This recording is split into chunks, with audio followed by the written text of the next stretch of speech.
At my son's wedding, my sister lifted her glass toward his boss, smiled the way she smiles when she wants something, and introduced me as the sister who didn't have a job, who lived off the family. A fork stopped halfway to someone's mouth. A table of strangers turned to look at me. I laughed. I had practiced that laugh for years. Then the man beside her set his glass down on the linen, slow and careful, and I watched my sister's smile freeze on her face. What none of them knew was that this man had spent 3 years trying to find me. My name is Claire Dawson. I am 46 years old. For most of that wedding, I stood near the edge of the room with a glass of wine going warm in my hand. I have gotten good at edges. 3 years earlier, I would not have known where the edge of a room even was because I was always at the center of one. I built the kind of career people study in business schools. I did it without money behind me or a lucky marriage to lean on. Self-made, people used to call me back when anyone bothered to call me anything at all. Now I was the woman by the coat check, watching my son Daniel laugh with his new wife. And I felt the strange peace of someone who has already lost the thing she feared most, and survived it anyway. Nobody at that reception knew I had sat by a hospital bed for 2 years. Nobody knew what those 2 years had quietly taken from my life. To them I was Rachel's sister. The one you were kind to the way you're kind to a stray. I let them believe it. I had learned that being underestimated is its own kind of quiet. But underestimation is a loan, not a gift. And somebody always comes to collect. The call came on a Tuesday, a little over 3 years before that wedding. I was standing in a glass office 40 floors up, days away from being named a partner at my firm. My phone lit up with my mother's name. I stepped into the hallway, half annoyed, and she said the word pancreatic. Then she said stage 4. And the 40 floors beneath me went very quiet. She was 68. The doctors gave her a number, and the number was small. I did the only math that mattered to me right there in that hallway. I could keep the promotion or I could keep the time. I went back into the room and withdrew my name. My sister Rachel was living in another city then. When it became clear our mother could not be alone, the family held one of those conversations that happens over speakerphone with too many people talking. Someone said it plainly. One of us would have to step back. Rachel was climbing hard at her firm then, terrified of falling behind. When the question landed, she said, "I can't just throw away everything I've built." She said it fast, like she'd rehearsed the words before she even heard the question. I understood her. I have thrown away everything I built. I know the exact weight of it. So I said I would go. I said it the way you volunteer for the thing nobody else will touch, half pride, half love, not knowing yet that the world keeps 2 different ledgers. One for the people who stay. One for the people who leave. 2 years is a long time when it's measured in medication schedules. I learned the language of hospitals the way I once learned the language of business deals, fluently and against my will. I sold my apartment for a smaller one so the money would stretch. I drove my mother to 6 a.m. appointments and learned which nurses were gentle and which were only fast. My phone, which used to buzz all day with people who needed my judgment, went quiet. Then it went dead. Some nights, my mother would surface through the fog of her medicine with a strange, sharp clarity. One of those nights she held my hand and said, "They'll measure you by the room you're in. Don't you dare measure yourself the same way." I told her she was being dramatic. She told me she'd earned the right. We both laughed. It was the last good week. My mother died that spring. At the funeral, something strange happened. People began talking about me in the past tense. Not about her. About me. An aunt patted my arm and said what a shame it was, how I used to be so impressive. Rachel flew in for 2 days, wore beautiful black, and cried in a way that made people comfort her. By the end of it, she had somehow become the grieving daughter, and I had become the tired woman who'd been handling things. I stood in my mother's kitchen holding a casserole dish someone had brought, and felt 2 years of my life being quietly rewritten by people who hadn't been in the room for any of it. A year passed. I did the paperwork of death, which is its own second job. I let myself feel nearly nothing and slowly I started sleeping again. Then Daniel called with the best news I'd had in years. He was getting married. Her name was Nora, and she was steady and kind, clearly good for him. But near the end of that call, my son went quiet. Then he said, "Mom, Aunt Rachel's going to be there, and she's got her whole thing about you being between jobs. Can you just not engage with it?" For me, it's one day. He was 24 and terrified of a scene at his own wedding. I could hear that he loved me and was ashamed of asking in the same breath. I told him, of course, and I meant it. It cost me something I didn't have a name for yet, because in that one sentence, my own son had told me which sister was the problem to be managed. Not the one who mocked. The one who might mind being mocked. I asked him gently where he worked now, this firm he sounded so proud of. "Bennett Strategy Group," he said like it was nothing. "Aunt Rachel actually helped me get the interview. She's a manager there." I kept my voice even and told him that was a good firm. I did not tell him what that name meant to me because I knew Bennett Strategy Group. I had competed against them for a decade. Years ago, I had built a framework, a way of mapping what companies actually decided against what they claimed to decide, and it had spread through the industry the way good ideas do, uncredited and everywhere. The last I'd heard, Bennett had built its entire process around a version of it. By now it would just be house knowledge there, the kind of tool so ordinary no one remembers who made it. And Rachel had climbed her whole career standing on top of it, without a single reason to know whose name had once been on it. Least of all her own sisters. I could have told Daniel that night. I chose not to. I was too tired of being the woman explaining who she used to be. The rehearsal dinner was 2 nights before the wedding, in a private room where the waiters folded your napkin when you stepped away. I wore the one good dress I had kept from my old life. Rachel walked in like she'd booked the room herself. New watch, new confidence. A small court gathered around her by the window before dinner even started. All night she kept glancing at the door, waiting for someone who mattered more than the rest of us. He didn't come to the dinner, but he came up in every third sentence. "My CEO," she kept saying. "Richard is incredibly selective." She told a long story about a presentation, about staying up all night to win him over. She said his name, Richard Bennett, the way some people say the name of someone they're hoping will notice their devotion. She dropped it in front of Nora's father, who nodded politely. She dropped it looking at me, as if to measure the distance between a woman who reported to Richard Bennett and a woman who reported to no one at all. Nora's mother asked me kindly over the salad course, "And what do you do, Claire?" A simple human question. I opened my mouth to say the truth, that I'd stepped back to care for my mother and was thinking about what came next. Rachel answered before I got the first word out. She laughed lightly and said, "Oh, Claire's between things right now. She's been between things for a while." She wrapped the knife in fondness, so that anyone who flinched would look unkind for flinching. I said nothing. I filed it. The moment I still think about came over dessert, and it came with paper. Nora's father mentioned in passing that he might need consulting help for his own company someday. Rachel moved like a shark smelling the water change. She pulled out her business cards, Bennett Strategy Group in navy ink, and fanned them across the tablecloth like a winning hand. Then she turned to me, let the pause sit long enough for the table to feel it, and said, "Do you have one to give them, Claire? Anything at all?" The table went quiet in a specific way. Everyone understood the question wasn't about business cards. It was about whether I still existed. I did not have one. I smiled and said I was fresh out. Rachel smiled back, satisfied, and the dessert plates arrived, and the moment passed for everyone but me. That night, in my apartment, I took down an old photograph from the closet. My mother and me at a conference years ago, both laughing at something outside the frame. I sat on the floor and asked myself a question I had been outrunning for 3 years. If no one is measuring me anymore, do I still count? I didn't cry over it. I just sat with the question because you cannot fix a rot you refuse to name. My mother's voice came back to me. Don't you dare measure yourself the same way. I put the photograph in my purse. I don't know why. I just wanted her there. The morning of the wedding, Daniel needed help with his tie, the way he always has. I stepped in and did the knot the way my own father once taught me, and looked at my boy in the mirror. "Mom," he said quietly, "about what I asked you about Aunt Rachel. That wasn't fair of me." I told him it was fine.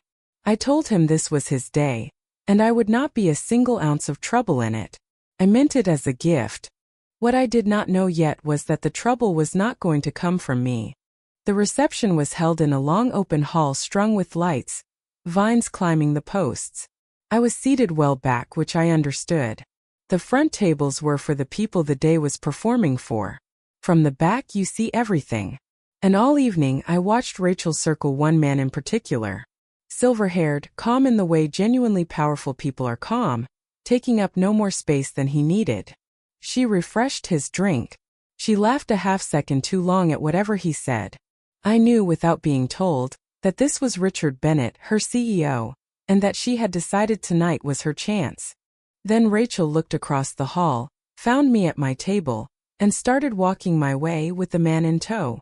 I set my glass down. I straightened my back, an old reflex from another life.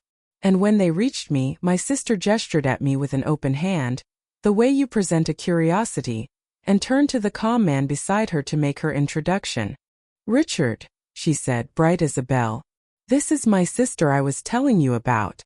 Claire. The unemployed one. Lives off the family. Bless her." The great-aunt beside me inhaled. I laughed, gentle, not bitter, the way I'd trained myself to over 3 years of being narrated by people who were never in the room. Then I looked at the man and said the truest thing I could find. "She's right," I told him. "I don't have a title anymore."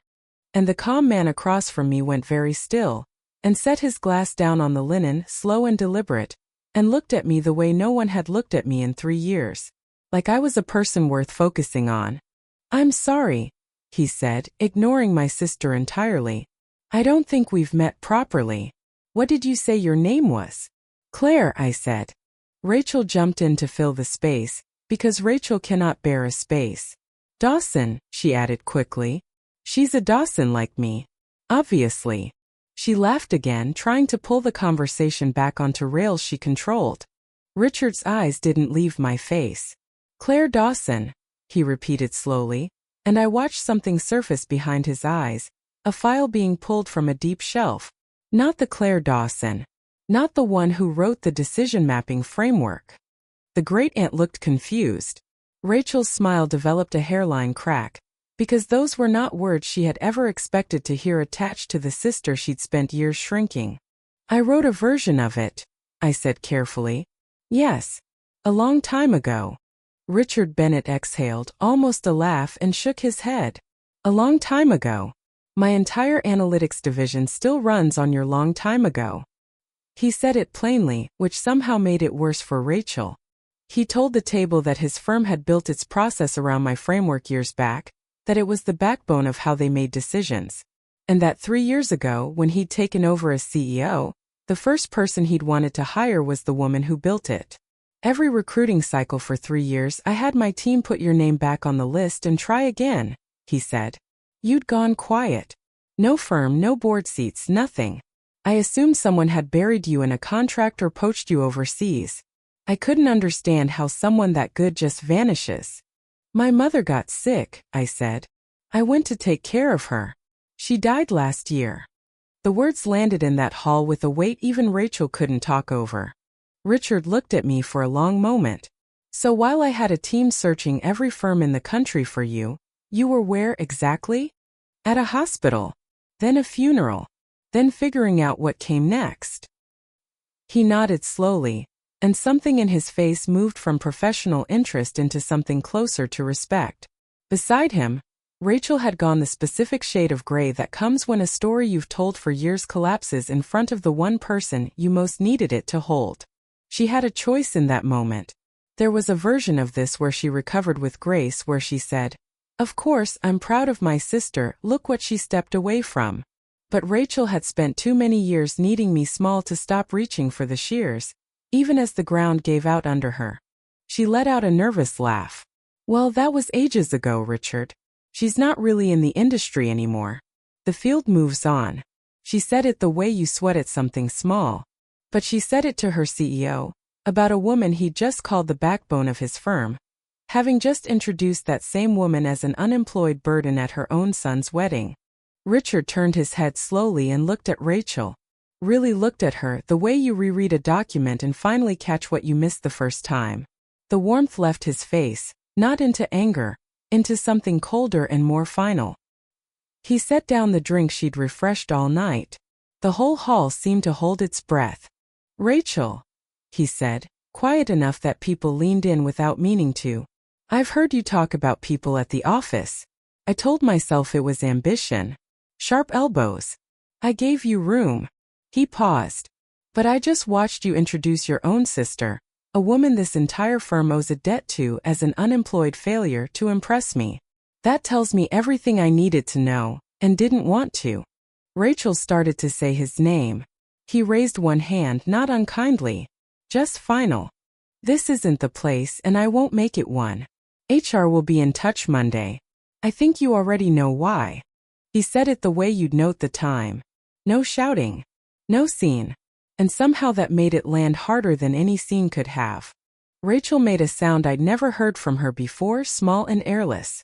I braced for the rush of vindication I'd imagined for 3 years. It didn't come. What moved through me instead was heavier, stranger. A single quiet sentence had just unmade a woman who thought a title made her untouchable. And watching her fall apart, I realized I didn't actually want her unmade. I wanted something else. I just hadn't found the words for it yet. Nora reached me first, one hand light on my shoulder, planting herself beside the family member everyone else had spent years treating as furniture. I will love her for that as long as I live. Rachel sat down heavily, like her legs had simply quit. For a second she wasn't performing. She looked at me across the wreckage of her own making and said, almost to herself, "You were always the one they remembered." It came out of her like something held underwater for 40 years. And in that sentence I finally understood the thing she'd said to me on the phone 3 years earlier, the thing I hadn't been able to parse until now. She hadn't refused to care for our mother because she was heartless. She'd refused because she was terrified that if she stepped out of her lit room for even a moment, the world would forget she existed. Her cruelty had never been strength. It was a woman clutching a rung in the rain, certain that letting go meant disappearing. I stood up. Everyone expected me to say something final to Rachel, I think. I didn't. I walked over to Richard instead and asked for a word. We stepped away from the table, near a post wrapped in vines and light. "That was remarkable," he started. "What you built I owe you." "Mr. Bennett," I said gently, "I need to ask you something and it's going to sound strange." He waited. "Don't fire my sister because of me." He tilted his head. "If she's crossed a line your firm draws, that's your business, and you should do what it requires. But I need to know it wasn't a gift to me. I've spent 3 years being defined by other people. I'm not going to start my next chapter by having a woman destroyed on my behalf. That's not a win I want to own." He studied me for a long moment, the way you study something you weren't expecting to find. I realized saying it that I wasn't only talking about Rachel anymore. I was drawing a line about the whole way I'd let the world hand me things from now on, insult or reward. I meant to hold the pen myself. Richard was quiet, then smiled, the first real smile I'd seen from him. "You're exactly the person I spent 3 years looking for," he said. "And now I understand why I couldn't find you. People like you don't leave a trail. You leave a legacy and walk off." Then he made his pitch. Not a consulting engagement. A leadership seat, running strategy for the whole firm. He named a salary large enough that the great-aunt, still eavesdropping, made a small noise. He said he'd personally make sure the industry knew Claire Dawson was back, that the record would be corrected in a single press release. Everything the last 3 years had quietly taken, restored in an afternoon. Then he reached into his jacket and set his own business card down on the little table between us. Heavy stock. His name. His title. A card. After a whole weekend of not having one to give. I want to tell you I didn't consider it. That would be a lie, and this story has had enough of those. Everything in me that had gone hungry for 3 years leaned toward that card. Take it. Take the title, the salary, the press release. Let the industry that watched you vanish watch you return. Let Rachel read about it. But wanting a thing and needing it are 2 different accounts, and my mother had taught me to read a balance sheet. If I took that card, I would be real again, the exact way Rachel measured real, granted from the outside, printed on someone else's letterhead. I would win her game. And a person who wins another person's game has still agreed to play it. I heard my mother, clear as that last good week. They'll measure you by the room you're in. Don't you dare measure yourself the same way. I understood, finally, what those 2 years by a hospital bed had actually taught me. I had spent my whole life believing my worth was whatever I produced for other people. Build the framework, close the deal, run the room, and you are worth the applause you generate. Stop producing and you are between things. That was the arithmetic. It was the same arithmetic that made Rachel refuse our mother. The same one that had almost convinced me, alone on my apartment floor with an old photograph, that a woman with no title was a woman with no worth. But I had done the most valuable thing I will ever do in a room with no applause in it at all. I had sat with my dying mother through 2 years no one credited, and it had not been a gap. It had been the fullest, truest work of my life. The world had called it empty. The world was wrong. I had almost believed the world over my own hands. I looked up at Richard and for the first time in 3 years, I knew exactly what I was worth, and that it had never once been printed on anything. I picked up his card, held it long enough for him to know I understood what I was refusing, and slid it back across the table. "Thank you," I said, and meant it completely. "You have no idea what it means that you remembered me. But I'm not going to take the seat. I didn't lose myself out there. This room just forgot how to see. I don't need to be restored. I need to build my own table. And I'd like the first question at it to not be what's your title. I'd like it to be who did you take care of?" He was quiet a long moment. Then he laughed softly, put the card away, and held out his hand. "Most people take the chair, Claire. In 30 years, you're the first one I've offered it to who'd rather build the room." He added, "Then I'll be your first client. And I won't fire your sister for you. What happens to her, I'm doing for my firm. Exactly as you asked." I shook his hand. I had walked into that reception with nothing to give anyone, and I walked out having turned down everything, richer than I had ever been. I found Daniel by the cake, his beautiful day cracked down the middle. I told him none of it was his to carry, that his mother was more all right than she'd been in 3 years. He asked quietly if it was awful what he'd walked into. "No, honey," I said. "I think it was the night your mother got herself back." Across the hall, Rachel sat alone at the emptied table, her Navy cards nowhere in sight. I didn't go to her. There was no repairing it that night, maybe not any night, and I'd made peace with that. But I caught her eye and gave her one small nod. Not forgiveness. Acknowledgement. 2 sisters raised under the same rules about who gets to matter, and only one of us had just walked free of them. She looked away first.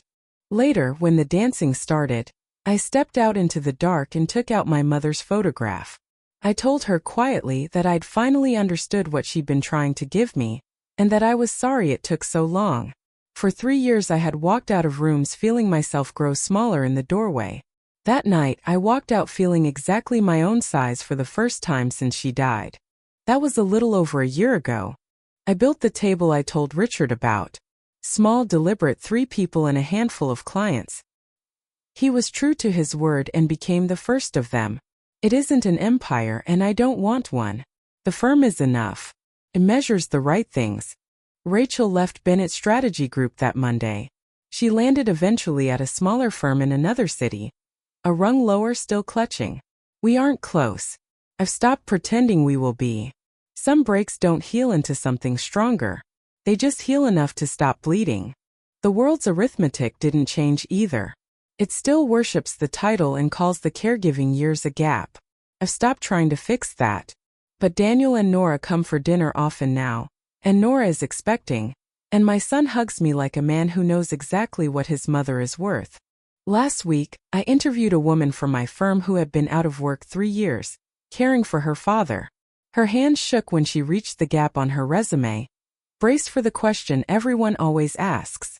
I didn't ask about the gap. I asked her to tell me about her father. She started to cry.